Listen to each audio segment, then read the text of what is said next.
So here we are seeing the practice and the implementation of Road Development 8.0, the improvement of livelihoods through agriculture. And at this scheme, Lower Chipinge, where more than 1,000 hectares of land is under irrigation on Muchekeranwa and Zimbabwe irrigation schemes, where also more than 2,000 families are directly benefiting from this scheme. So the farmers here have put in commercial crops, which are, indicate that the farmers have obtained the knowledge of farming as a business. So here it's not just ordinary farming in a rural setting, it's really farming as a business. The farmers have made choices of planting crops that they see business in. Sugar beans, maize, this is winter maize. They've put in a bit of wheat, even though we are encouraging a lot of wheat in winter, but they've made business decisions. So here we are seeing the implementation of Road Development 8.0, where livelihoods are being changed and livelihoods are being uplifted through agriculture. This is the practice of rural development, which is leading to various industries. The people here, even if they don't grow maize, they will still be able to survive on account of the fact that they grow cash crops, which allow them to get livelihoods and to be able to purchase food from the crops that they sell.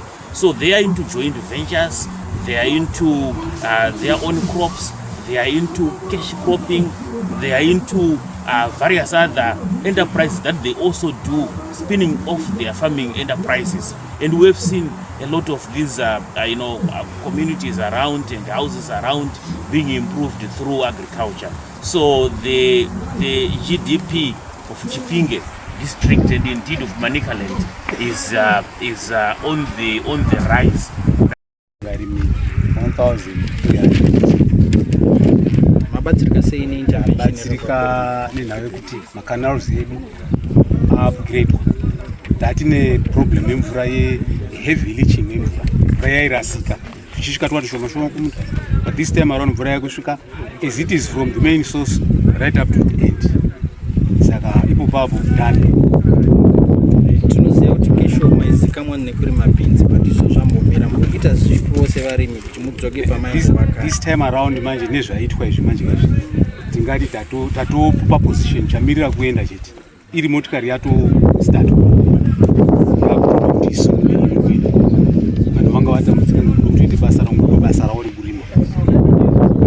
Mune urongwa hwekurima zvirimwa zvipi kuno? Isusu tinonyanya kude kuti one tiite mafood security, chikafu, maize, kukweza masmall grains akataurwa napresident aya, they are very important masmall grains. Then tiri kude nutritional crops, tine storage maize, tichatoitwa kuti tine beans ino 45, tine mambere inozalisha zvinhu zviri nutritious because farmer vanogara. The farmer should stay away from the hospital because unenge ari busy kujusa chikafu chokuti vanhu varye vakuti. Saka ndo petakananga ipo. Then tine macash crops etiri kuda to keep us running. Scheme yedu inode mari, inini ndode mari muhomwe, scheme inode mari. Saka tiri kuda kuti tichiita to contract farm like izvozvo pano wepaprika wakabva kutouya achiti paprika unoda kutanga nepaprika to kickstart this project itanayo iyi. Saka zvinhu zvatatomirira zvimwe zvacho toda kutotsvaga tega titorime chimwe futi kuti homwe yedu inge yakazara mari yekumbawo kana maiona kuti masmiles nemari. Mukadzi asina mari doesn't smile. Thank you so much. We want to appreciate His Excellency Dr. Edie Nyanga for having initiated the program of having dams built in Zimbabwe as one of our thrusts towards Vision 2030. You look at Marovanyati Dam, a dam that he commissioned some years back. It shows that the drive is there to ensure that people are self-sustainable. And in particular to the youth, these are opportunities that we must take advantage of For example, when the dam was built, the president came and put in some fish, but as it stands, there's no fishery activity taking place. And these are one of the areas of food security that we want to encourage our youth to take advantage of. We've been to Chimanimani, we've seen the irrigation schemes there, we've seen that many families have benefited, the young in particular, and we want to encourage our youth to take advantage of the aspect that the water is there. It's not enough to see a dam full of water. We don't want to see it full of water. In actual fact, our thrust as government is to ensure that when the water is full, it means you've got an opportunity to make use of it, because that's why they were built, so that the communities can benefit. So we want our youth to work, we want our youth to take advantage of these opportunities that we have seen being laid out by His Excellency Dr. Idim Nanga. Kubva kusosi kurwizi rwasare kugadzisa mugero kuti ufambe zvakanaka kuunza kupambu kwedu kwetomwira mvura uko.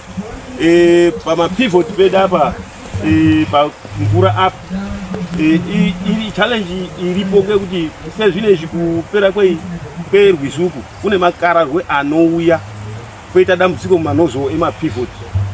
Kutoone munhu unotoramba eibvisa eitotofuratira potovhara mapivot akuita saki king magararwa aya ondovhara kumanozo zvokuti manhero aya reidisa sezvi ingavhara fanira kuendi kuti ndongoperera tsvina vangangosvika pazigararwa anganodai hatizooni kuti usiku manhero aya zvizoone kuti mvura iri kubuda zvakanaka. That's why muchiona kumweni kwakaita ngati kwakatsvatsvatsva uko idambudziko roiroro.